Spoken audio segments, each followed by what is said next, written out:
Good morning, everybody. My name's Peter, I'm the captain. We're going upstream. I have to give it.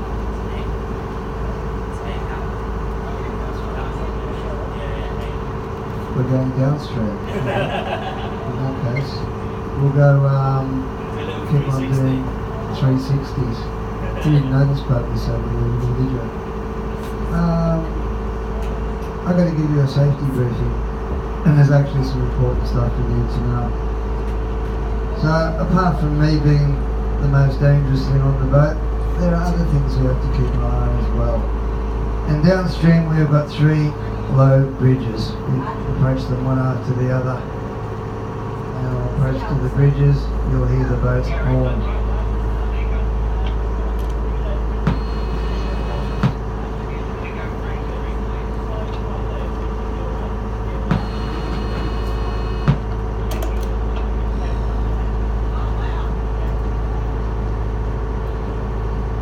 Anyway,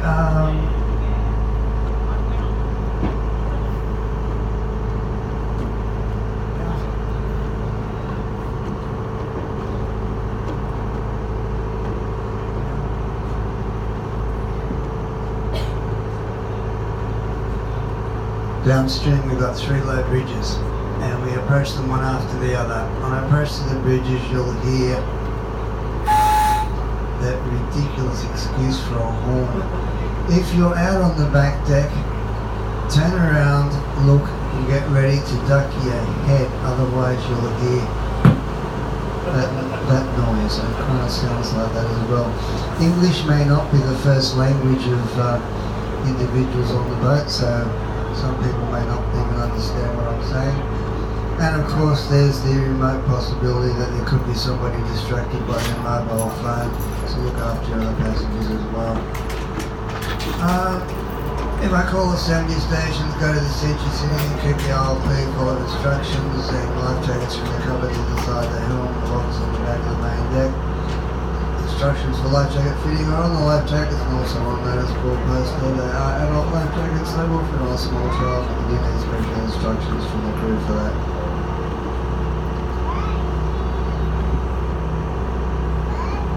Don't lean on safety chains or interfere with any of the gate locks on the access points, emergency exits, front and back, and all Australian commercial boats are designed to have their windows kicked out as well. I shouldn't have told you that, especially this time of year. What else have we got? Tea and coffee, help yourself, making yourself. Toilets in the back of the boat, smoke is only permitted on the back deck, preferably not at all, and put your cigarette butts in the fire bucket, not into the river because the swans are trying to give up. I give a commentary on the trip as well, nobody ever listens to it when they do their complaining. But just in case somebody doesn't want to listen to it, do try and keep excess noise down to a minimum. Alright, this is Evan Walker Bridge. It's a political name, by the way. It used to be called Rainbow Bridge, but it's much prettier. Let's talk about the full history of Melbourne first up. The area was home to the Wurundjeri people before the Europeans came along and just claimed it for the name of the crown. There was no treaty with the Aboriginals. However, all Aboriginal people were supposed to be on equal standing and footing without any kind of disadvantage to them. I know it never worked out, but there was never any treaty or government directives to disadvantage the Aboriginal population. They were always on equal standing rights with the Europeans. Few people know that.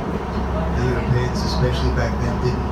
Anyway, there's the beehive out there. That's the facade of Eureka Towers. 1% of commercial development profits get channeled into the arts. And these are called the Travellers. They represent different groups of people who have immigrated to Melbourne over the years. That's me up there, the smiling, happy face representative of Melbournians. This bridge was operational up until the time they built the casino. There is a sculpture that's on the shore, and that's Guram. He's the Aboriginal representative from the Wurundjeri people. He's not on the bridge because he's not a traveller. He's always been here.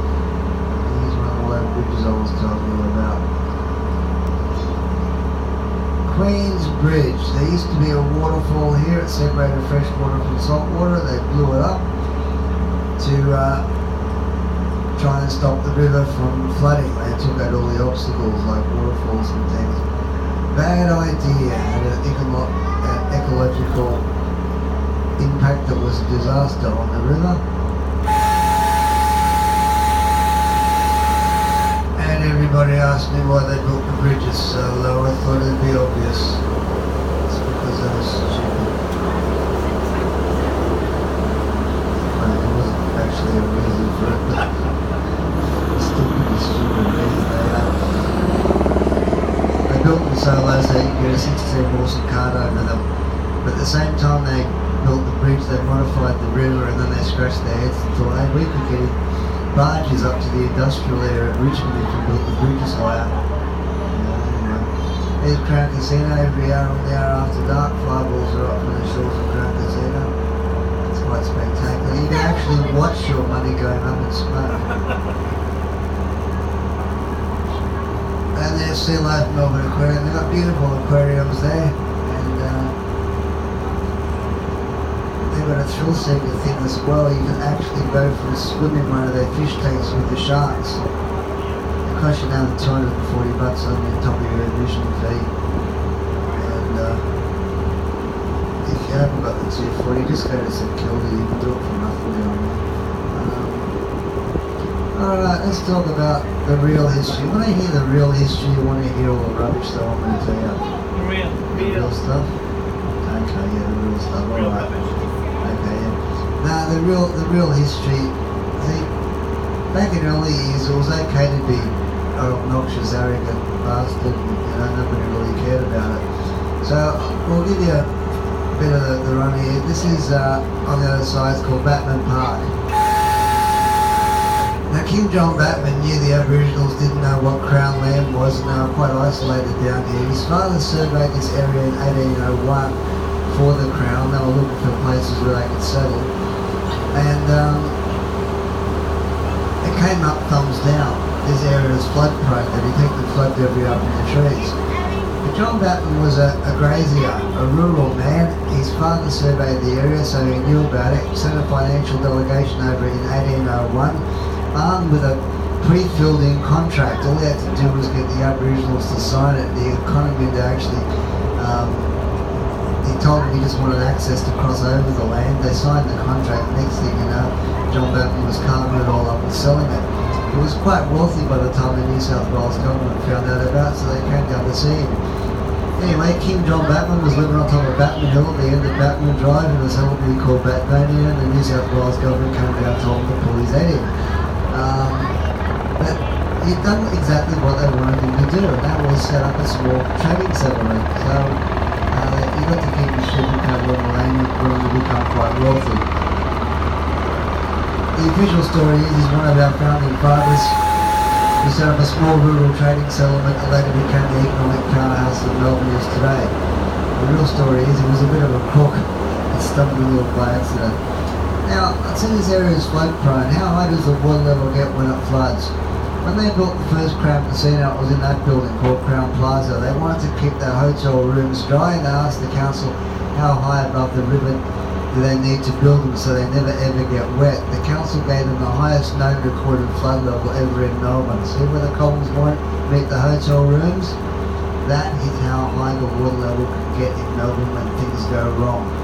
For over 50 years they tried to dig the river out to make it wide, straight and deep. Nothing worked. In the 1930s, that's where the water level went. So during the Depression years they built huge flood mitigation dams up in the Yarra Valley. If you ever go up there, you'll notice our drinking water supply are also the dams that we keep them half full because Melbourne gets flash floods. That has actually solved the problem. We haven't had any major flooding since then. So that's the truth about it all, but from the 1880s through the 1930s, people were leaving this city in their droves because they were getting killed by waterborne diseases from floodwaters. Their houses were getting washed away, and we feared this city was becoming a ghost town. We almost never made it. This city is a product of blood, sweat and tears, and it's got a very, very unusual history, but it almost never happened. That's the largest indoor room in the country on the left-hand side. It's 500 metres in length. It goes for half a kilometre. It's Melbourne Exhibition Centre. It was built by a premier by the name of Jeff Kennett. And everybody poked fun at him and said, "I'm 500 metres long, buddy, you'll never fill the place up." So they called it Jeff's Shed. Now, he filled it up quite a number of times. It generates a fair bit of work for Melbourne. The Polly Woodside, the old sailing ship, that was built in Dublin, Ireland in 1885. It's quite fast. It's a large cargo capacity requiring a small number of crew to operate. And therefore they were operating it successfully as a profitable trading ship until 1927. Finally, the coal power boats overtook it, so they pulled the mast off it, they filled it full of coal, and it was a bunkering barge for coal powered ships. It did that job till the 1960s, finally becoming an historic wreck. All historic rated items in this country become property of the Australian federal government. Its current owners, the Maritime Museum, wished to acquire the vessels, and the best way to go about it was to purchase it. And in 1968, the Polly Woodside exchanged hands for 1 cent. And the government, being the seller, lost 4 cents on the deal because they had to pay the state 5 cents stamp duty. Yeah, you're still listening, are you? Now, this is a crummy old storage shed. It's just being renovated, and there's a unique power-driven crane on the end that's been restored as well. This is what this area used to look like. As it's the last of the storage sheds we've got, we've decided to preserve it. This is the notorious Docklands area of Melbourne. And 50 years ago, people said you wouldn't be seen dead down here, and I don't know why they say that. A lot of people were found dead down here. Anyway, we wanted to get rid of it, but there was a problem. First of all, the area has got a geographic problem, and it's got a geological problem as well. And on top of that, to redevelop this area, it's a huge amount of money, and the state government at the time didn't have any money. So they gave it to 2 real estate companies real cheap. They said, "Go knock your brains out, but here's a list, here's our shopping list."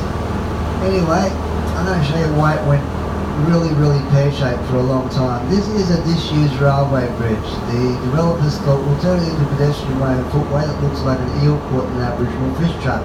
We'll contribute to our arts fund and we'll get a bridge that we need. Sounded like a good idea, but as the whole project progressed, that road behind us is almost like a freeway. It cuts the Docklands area off from the city, and that gives the geographic problem in that Docklands is a dead end. You go out the same way you came in. And they thought, you know, the trams run right up to the ANZ Bank. Perhaps it would have been a good idea if they ran the tram lines across the old railway bridge and joined them up with City Road. And then it would have been a circular through destination. And more recently, we have just built a brand new shiny container terminal where the railway line used to finish. Now we're trucking all the containers by road. So as you can see, we picked the worst one. Now you might think that's bad planning. Well, from what I can gather, it's not actually. When you plant a seed, try and work out where the branches of the tree are going to be when it grows up. It's a massive project and nobody really undertook that. It's also got a serious geological problem. Water-soaked mud for 30 metres before you get to some really dodgy conglomerate shale bedrock that you can't build anything on without it cracking up. So all building pylons and foundations are very expensive. And the government made things difficult by telling these real estate companies they didn't want streetscapes full of car parks. So if you take a look carefully, you'll see all these big high-density buildings have got the car parks stashed away behind the lower ground floor apartments where you can't see them. Each building plan is unique. They've got a maritime theme to them. No building plan can be used twice, and they've got to have a certain amount of high-density high-rise to make money, medium-density housing, low-density housing, open space, office space, parkland, public facilities. They have to rebuild the entire waterfront where the water actually meets the land. The shareholders have spent their dummy out on a number of occasions because they said they wanted to make some money out of it. And we are now 38 years into a rewritten 20-year contract. If you consider that everything you see here is paid for out of the profits of private capital venture real estate project, it's not such a bad outcome. It looks better than the old storage sheds. I know it probably could have been better, but high high-density housing close to a city is not such a bad idea either, because it unloads the infrastructure load on the rest of the state. If you want to know what real estate's worth, $7 million will get you one of these little 3 to 4 bedroom waterfront boxes, and you get to park your $20 million piece of floating plastic outside, and the technology in your garage is like, oh, just mind-boggling. How's this for you? You've got a turntable in your garage, and you drive your Ferrari onto the turntable, and it turns it around for you, so you don't have to worry about scratching the doors when you back that out. Isn't that cool? Because I thought that was science fiction from the 1960s back cave, but man, it's real. I'll think of next. There's another wheel over there. That could be called an engineering disaster, but it's not really. The Melbourne Star Ferris wheel broke down shortly after it opened up, but strangely enough, it did exactly what it was designed to do. It did not break down. It had an ambient operating temperature of 42 degrees. Because the Europeans designed it, and they looked at our latitude and went, that's a high number, they don't get heat waves. Rubbish. We've got 3,000 miles of desert connected to the tropics not far away from here. When the weather blows the wrong way, like it did a couple of months after it opened in 2008, we had Australia's worst ever heat wave in history. 10 days straight, plus 45 degrees. On the 10th day it was 48.5 degrees. Streets in Melbourne were generating a staggering 56 degrees of heat retention at street level.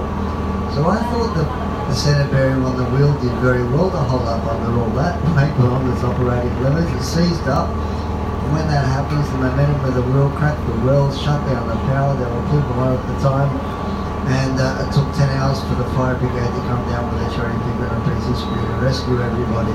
Not a great start. So we pulled it to pieces, put it back together again, and re-engineered it. It's been up and running ever since flawlessly, and you do get a nice view of Docklands and Victoria Docks from it. So Melbourne Star, if you want to get a view of this area, it's behind the Bent building, and that bend follows you around. It's an optical illusion. Another optical illusion is over there with this checkerboard style building.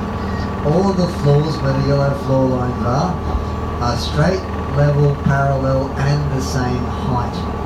Try tying that to the brain.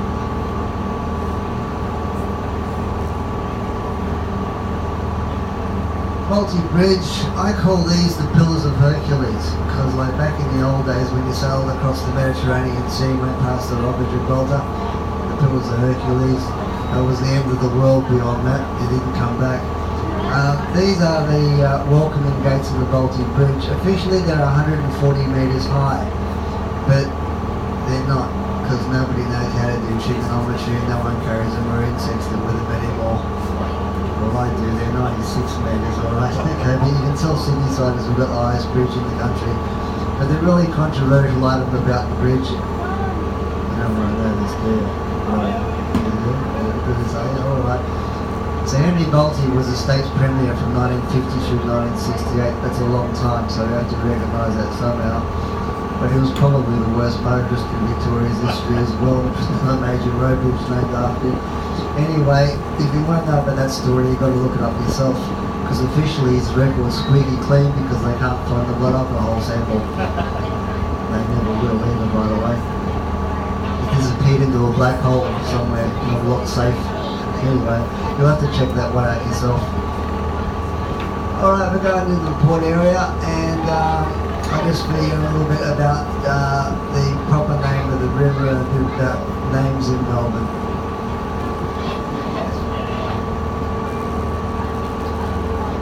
During the gold rush, because Melbourne's a product of the gold rush incidentally, the largest individual chunk of gold ever found in the world got dug out of the ground 30 metres underneath what's now the McDonald's car park at Ballarat.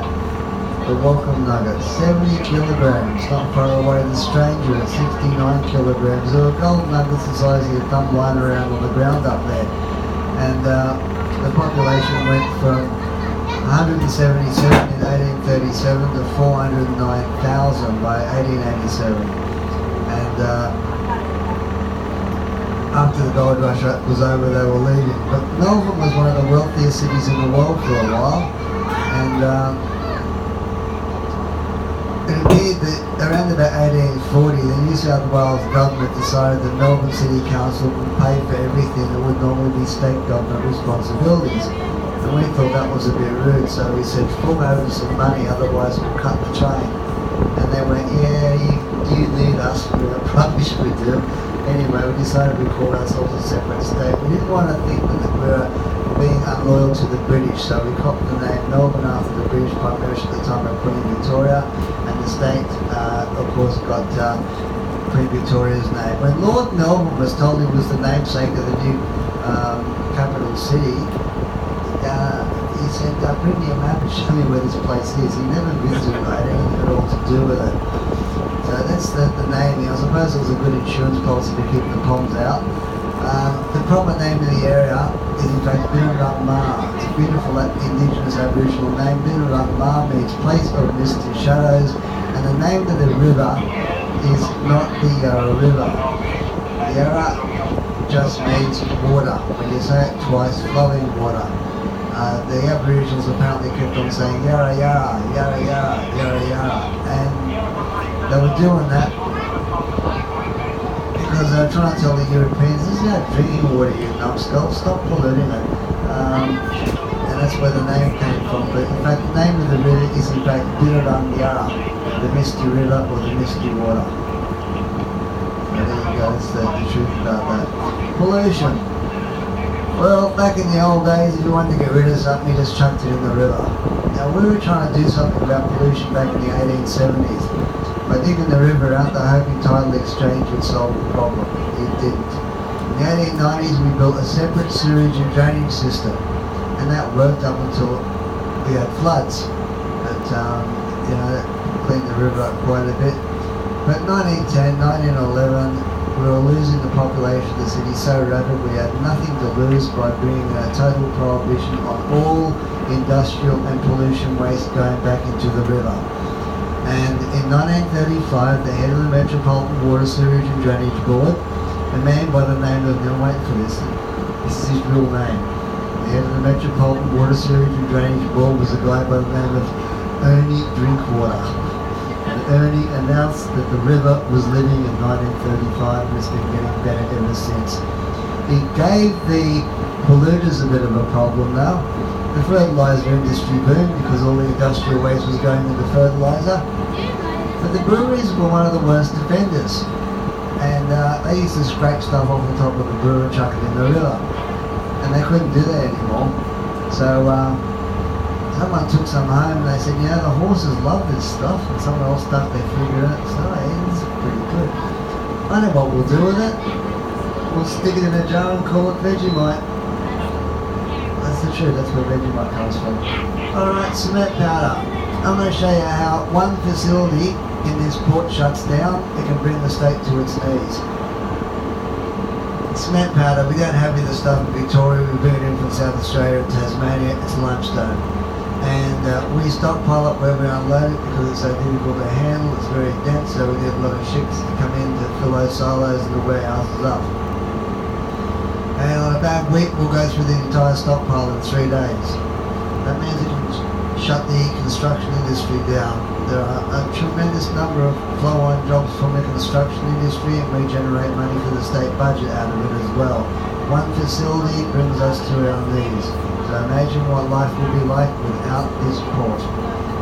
3.5 million containers a year in and out of this container terminal alone. Yarra and Pacific trade ships, farm produce going through the grain terminal. The first sugar refinery in the country is still working. They make whiskey down there these days, And of course we've got maintenance facilities, passengers coming in and out of Station Pier, and Web Dock handles all of the Bass Strait sea freight to Tasmania. Very important, a hole full of water. It just got sold incidentally, and I'm going to say something about this because I saw it coming 10 years ago and said nothing about it. And you know the old story where people say nothing bad things happen. It was a money-making launch cow, both sides of politics milked it dry, and one day they woke up with a report on their desk and said, spend money on this port and also work out what its future is, because it needs a lot of maintenance, and now at the time to spend maintenance, it's also a good idea to worry about future infrastructure for the port. No matter what, we haven't got a clue. So the best thing to do was to flog it off and sell it. It was the only thing they could do with it. They got 7.5 billion for it. 9.8 billion, they only thought it was worth 7.5. But the problem is this. We sack our politicians every 3 to 6 years. Short-term political careers induces short-term thinking. Next time you go to the polls, the politicians with a long-term vision and objectives aren't such a bad option. All I'll say about that. Because I wouldn't mind it if the state government did own the port, because the more money they are making, the lower my tax bill. That's my theory behind it. Containers are invented here in Australia. A portable bulk down strong box to keep the wharfies and the cargo away from each other, because apparently the wharfies have deep and meaningful relationships with colour televisions and refrigerators and things like that. Anyway, we thought it'd be a good idea to send the entire strong box with a cargo consignment. And do you think that anyone else thought that was a great idea? The only other takers were the manufacturers of truck trailers. They were sick and tired of different sized truck trailers going all around the world. They wanted to make one size and send it right across the world. The flatbed rail industry was interested in it as well, because they were sick and tired of different sized cargo on flatbeds. So, we had two allies. The industry that wasn't into it was where it all started, the shipping industry, because in 1968 we had to build the very first purpose-built land-based crane in the world to get them off the ship. If you use a ship's derrick crane to move a container, you've got to pump a lot of ballast water around, and if the weather turns nasty, you'll tip the ship over. So in 1968, the first semi-automatic portainer crane went into operation down here. We cut the loading time for a container off the ship down from half an hour to 5 minutes. We're getting better at it since then. And these days, with modern bells and buttons and GPS, they can get that cradle back to its starting point in 90 seconds. 3 cranes alongside, 1 container every 30 seconds. So next time you buy something that's got proudly made somewhere else stamped on it, which everything has these days, it was Australian design technology helped make it cheaper than what you was going to buy in the first place. There is Westgate Bridge. Could be another engineering disaster. It's the second of its type in the world. Designed back in the 1950s, built on crummy bedrock, so it had to be a lightweight bridge. 2 skinny pylons, 6 cables and a road deck. Problem is, technology was moving ahead so fast they kept on changing the designs and incorporating them into the bridge. That meant they had to do a lot of design research while they were building it. They got it wrong, the thing collapsed on the end of the abutment spans and killed 35 workers in the process. But at the time it was designed and built, Westgate Bridge was a milestone in engineering, and every major suspension bridge in the world built after Westgate has got technology first inspired there. It's just famous for all the wrong reasons. Alright, I finished with a commentary. There's something I missed out, just come up last. If I don't know the answer, I'll make something up for you. If you listen to me, thank you. And if you just pretended to listen to me polite, I appreciate that too. Happy Christmas. Thank you.